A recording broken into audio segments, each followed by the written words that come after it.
Hola Emma, buenas noches. Hola William, buenas noches, ¿cómo estás?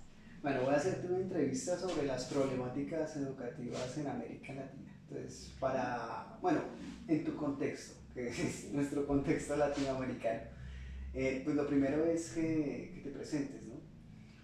Bueno, pues mi nombre es Emma Gamboa. He trabajado en la docencia durante toda mi vida. Y desde el año 2023 iniciamos un proceso de un proyecto educativo con un grupo de colaboradores, entre esos su merced, donde lo que pretendemos es trabajar de una manera un poco diferente desde la pedagogía social, teniendo en cuenta las necesidades de los jóvenes, en especial los jóvenes en la actualidad acá en el municipio de Funza, Cundinamarca. Nuestro proyecto se llama Ágora, es acá el lugar donde nos encontramos, y el objetivo de este, como ya les decía, atender las necesidades reales de los jóvenes que por lo mismo que está fallando el sistema educativo, o desde mi perspectiva, no se sienten a gusto con el sistema y han desertado. Esos somos. Bueno, y en tu experiencia, ¿cuáles son las principales problemáticas de la educación? Bueno, en primer lugar, empezando por nuestro país, el, la Ley General de Educación está desde 1997, creo que es cierto, 97 o 94. Cuatro. 94.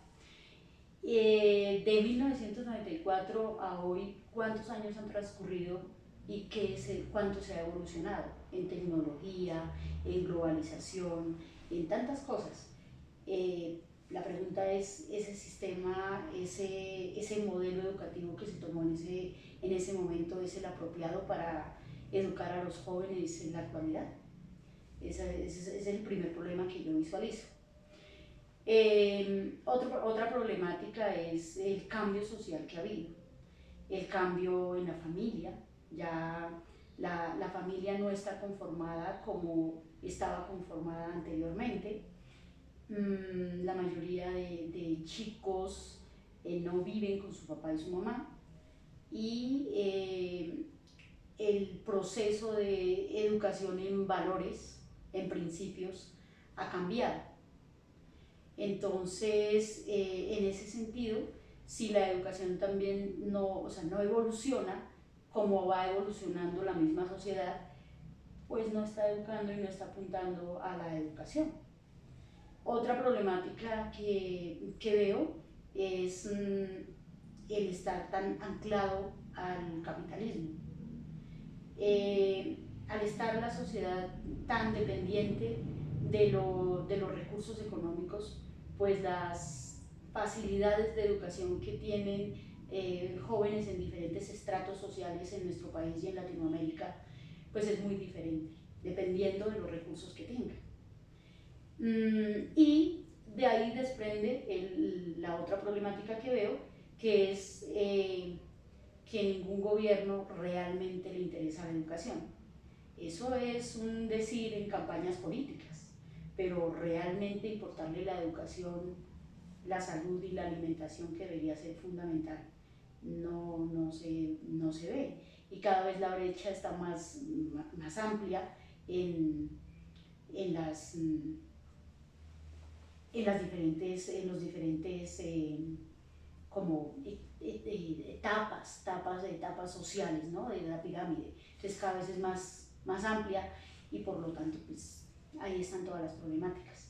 Entonces los chicos, los estudiantes, los jóvenes se sienten solos, aislados, incomprendidos, marginados. Ellos mismos se dan cuenta que el sistema no está funcionando, y por eso está también la deserción, desde mi punto de vista, la deserción en la educación básica, media e incluso superior, que ya en este momento las instituciones educativas ya lo empiezan a sentir más fuerte, y ya las universidades están mirando de qué manera, qué estrategias usar para ser atractivos para los jóvenes. Entonces no hay esa motivación de los chicos querer estudiar, ni en la educación básica, media, ni superior. Y lo otro que al terminar una carrera, pues muchas veces también depende de con quién se esté relacionando para tener un buen trabajo y tener unos buenos ingresos, ¿sí? Entonces, y no es solamente en Latinoamérica, porque hace unos días me visitaba una ex estudiante que está viviendo en Australia y me contaba que la mayoría de jóvenes allá tampoco quieren estudiar, y mucho menos en la educación superior. Simplemente quieren educarse en lo básico, ser emprendedores, empresarios y contratar profesionales de otros países, especialmente latinos que llegan. Entonces, el problema no es solamente en Latinoamérica, el problema en sí es mucho más amplio.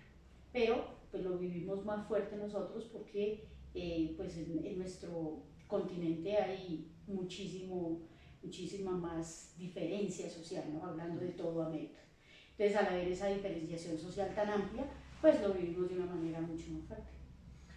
Tú señalas unas falencias de la familia, unas falencias del Estado. ¿Podemos ampliar de pronto cuáles son esas falencias que tú identificas? Bueno, mirándolo desde el punto de la familia, los niños desde la primera infancia pues no están acompañados por sus padres, no están siendo educados, esa educación de la primera infancia no la están recibiendo de sus padres.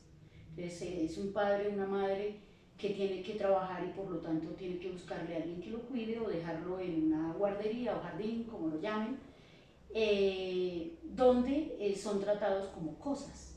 Entonces el ser humano está siendo cosificado, ¿sí?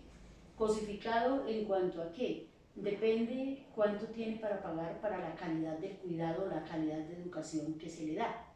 Entonces, cuando somos tratados como cosas, vemos el mundo y a la demás gente como una cosa.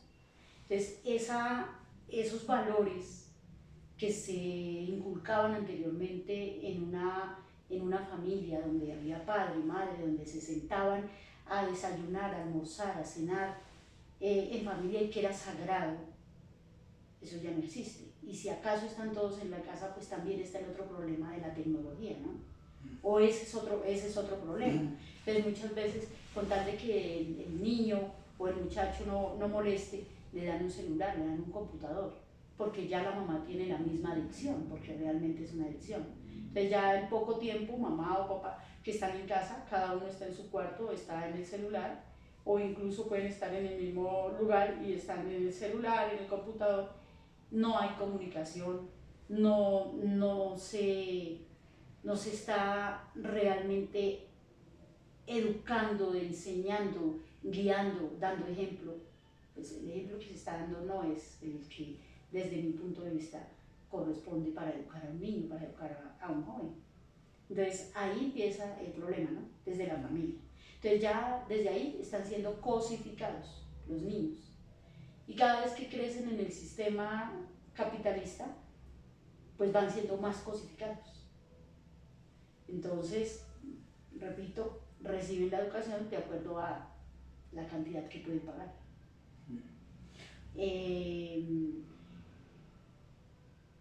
Valen, o ellos creen que valen por lo que tienen. Tú señalas, digamos, como la primera problemática que identificas tiene que ver con que lleva más de 2 décadas el modelo educativo del país sin actualizarse.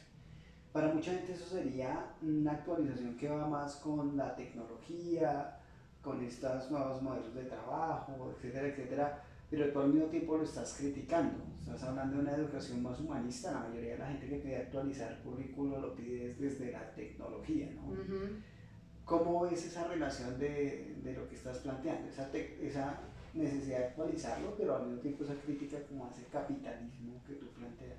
Ok, yo lo que he sabido es que nuestro sistema educativo siempre ha sido copiado de otros lados, ¿sí? Entonces el ministro de Educación que está de turno ha observado el sistema funcionando en otro lado. sé que se han hecho observaciones de educación en España, en Dinamarca, en otros lados. Y entonces la idea es replicarlo. No, es que funciona allá.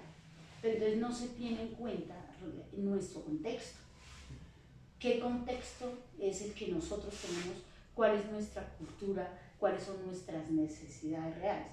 Yo pienso que la educación, y no solamente la educación, todo se debe descentralizar. Entonces, por ejemplo, acá pues tenemos por fortuna todavía mucho trabajo rural, pero los jóvenes, los niños a medida que van creciendo quieren irse del campo, porque ni la familia, ni el Estado, ni nadie le ha enseñado el valor que tiene el campo y que ahí también puede desempeñarse como un ser profesional y que puede aportar, que puede ser líder y que puede ayudar a crecer a la familia, al país, que puede realmente aportar. Entonces todo el mundo se va para donde haya únicamente la tecnología, para donde haya, o incluso se ha como tenido esa concepción de que estar bien es estar en una oficina, cuando muchas veces en una oficina es una esclavitud absoluta, donde la salud mental está en riesgo.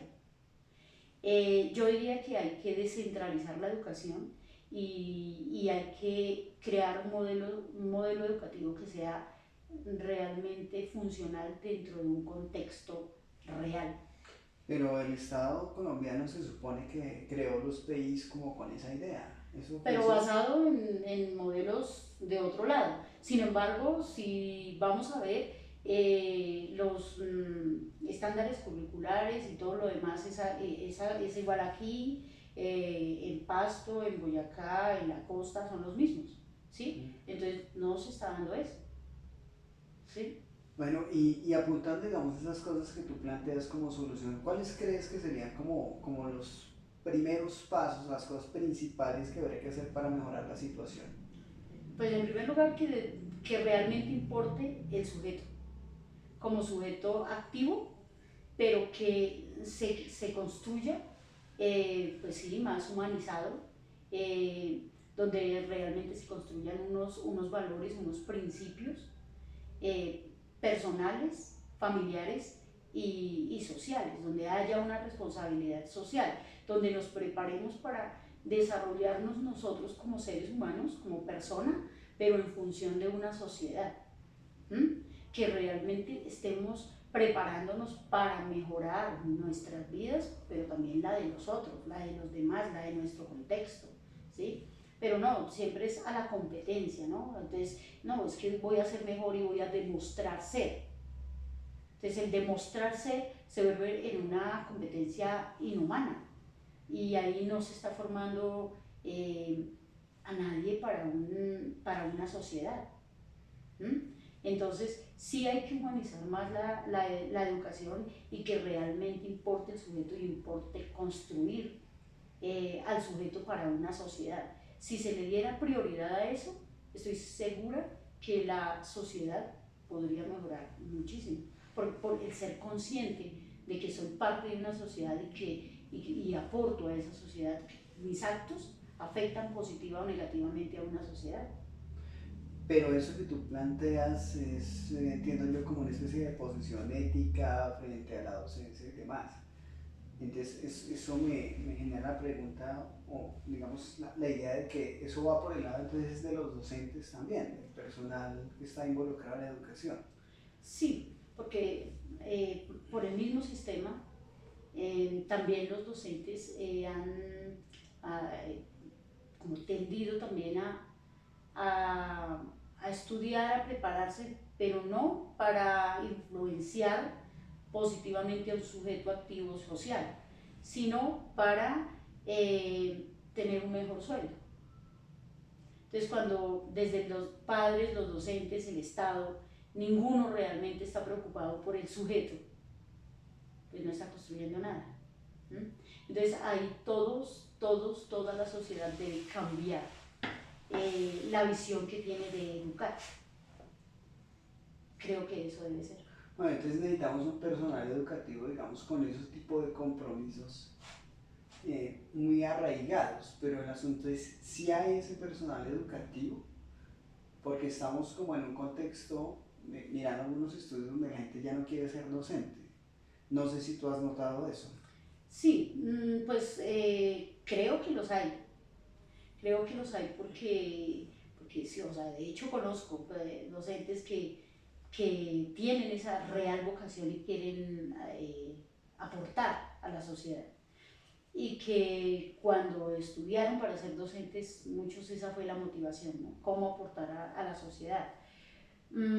Pero cuando llegan a su labor docente, es difícil que puedan desarrollar ese, ese deseo que traen para hacerlo, porque hay un sistema que lo envuelve y no le permite ser. Entonces ese sistema es llenar todos los formatos que se deben llenar, que son muchísimos dentro de un sistema educativo, cumplir unas normas que se convierte como, como en algo ya preestablecido, y el docente no puede ser. Entonces hay un mundo de limitaciones. Al haber ese mundo de limitaciones, muchas veces el mismo docente por el camino se va desmotivando. No hay apoyo de parte de la familia, no hay apoyo de parte del Estado, todo está estandarizado. ¿Cómo puede desarrollar realmente su vocación? Es muy difícil, tendría que estar luchando contra la corriente. Además, si vamos a ver desde la parte legal, hay una cantidad de cosas que cualquier cosita y entonces le acabaron la vida profesional al docente. Entonces no debía ser, no debía decir, bueno, cantidad de cosas.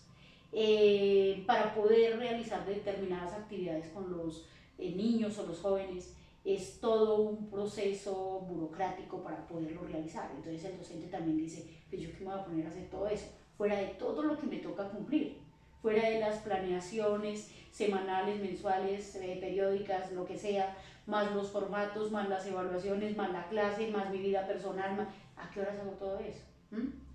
Entonces va perdiendo ese interés y esa vocación por el camino. Entonces entra en el sistema y se vuelve otra cosa que usa el sistema. ¿Por qué no quieren ser docentes hoy día las personas así les parezca una labor bonita? Porque pienso yo que los jóvenes ven que realmente los docentes no están haciendo mucho, simplemente haciendo parte de un sistema. Y lo otro es que el prepararse para docente requiere del mismo tiempo que cualquier otra carrera profesional, por ejemplo en nuestro país, pero cuando el docente va a desempeñarse, el sueldo, el pago, es mucho más bajo que las demás profesiones. Eso en el caso de estar trabajando con el Estado, pero peor les va a los docentes que trabajan en los colegios privados. Entonces los colegios privados, por cuestiones contractuales, lo contratan por 10 meses. Entonces muchas veces el sueldo mínimo, en algunos casos menos del sueldo mínimo, y 10 meses, entonces le empiezan a pagar en marzo hasta noviembre, porque pues trabaja febrero, pero hasta marzo le pagan. Y se quedó diciembre, enero y febrero sin sueldo. ¿De qué vive un docente así? ¿Cómo vive un docente así? Pretende el Estado que los docentes tienen que estar preparados. ¿Cómo se va a preparar? Ni el sueldo le alcanza ni para comer, ni para nada. Entonces, ¿cómo se va a preparar el docente? Tienen un mundo de tareas dentro del sistema. ¿A qué horas? ¿Con qué dinero? ¿Con qué motivación? ¿Con qué tiempo? ¿No hay cómo? ¿Y tú qué crees que sería como la opción para ir solucionando esos problemas? ¿Ves alguna opción? Bueno, pues la verdad creo, la opción la veo muy romántica, ¿sí? Me encantaría que esa fuera, que el Estado realmente se apropiara de la educación y así como de pronto a otros entes sociales en otras áreas los motiva, les paga, les llama a, pues que lo hiciera con los docentes, ¿no? Que hubiera más apoyo de parte del Estado para prepararse como docente, que la calidad de vida de los docentes fuera mejor, que el Estado se preocupara por la calidad de vida del docente, porque el docente debe estar bien emocionalmente, debe estar bien alimentado y debe estar pues contento y motivado para realmente ser motivador de otros. Eso es como un entrenador de fútbol. Si el entrenador, el director técnico no tiene todas esas condiciones, es el líder. ¿Cómo va a motivar a los jugadores? No puede. Y a veces los pelados les da pesar del profesor, porque pasa. A los muchachos, porque me lo han comentado, les da pesar de la situación del profesor, les da pesar de las problemáticas del profesor. Qué motivador, cómo está ese líder ahí. Pero digamos que sí, claro, entra en un plano utópico porque para el Estado eso no sé qué tan prioritario sea y si es costoso. Entonces realmente lo que vemos ahí, y ahí ya vamos a algo más profundo, es que entonces el sistema político tendría que cambiar. Que entonces tendría que llegar, y eso es utópico, ¿sí? Que tendría que cambiar el sistema, que tendría que llegar a alguien que realmente le interese la sociedad. Y eso no lo veo por ahora, ¿sí? No lo veo realmente alguien que le interese la sociedad, no. Lo que hay es que le interese manejar el sistema, punto. ¿Y cómo? Manejando con un discurso al pueblo, haciéndole creer, vendiéndole ilusiones, pero la realidad sigue siendo la misma. Complejo el panorama. Me da la impresión de que este barco se sostiene a flote por los pequeños esfuerzos por ahí de la gente que está comprometida. Sí, lo veo así y pues creo que el sistema tiende a colapsar y que probablemente lo que hace un rato decías de apuntar a la tecnología, ese puede ser otro escalado, porque el apuntar a la tecnología puede que en este momento inmediato los jóvenes van a estar muy motivados y los niños, y muchas veces es eso, es casi como decir darle circo al pueblo, ¿sí? Es casi lo mismo, es inmediato, es ahorita, eso no soluciona nada. Entonces, listo, ahorita démosle la tecnología porque es lo que quieren, y entonces de pronto eso ayude a que los chicos se motiven. Pero eso, con esa forma de educación, ese sistema, también es algo que es temporal, que no es tan extenso. ¿Por qué? Porque ya vemos que hay otras problemáticas y otras cosas mucho más importantes, como el cuidado de los recursos naturales, como la transformación social, de lo que deberíamos ocuparnos. Y antes de ser seres tecnológicos, somos seres sociales.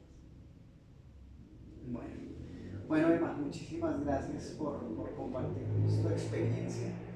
Es una visión compleja porque, pues, digamos, no hay unas soluciones a la vista. Son problemas complejos, no pueden tener soluciones simples, pero pues ahí estamos. Sí. Entonces, mil gracias, Emma, por la entrevista. Gracias a ti, muy amable, y esperamos que ojalá llegue alguien que nos pueda ayudar a solucionar esto y hacer algo por nuestros futuros niños y jóvenes y las futuras generaciones.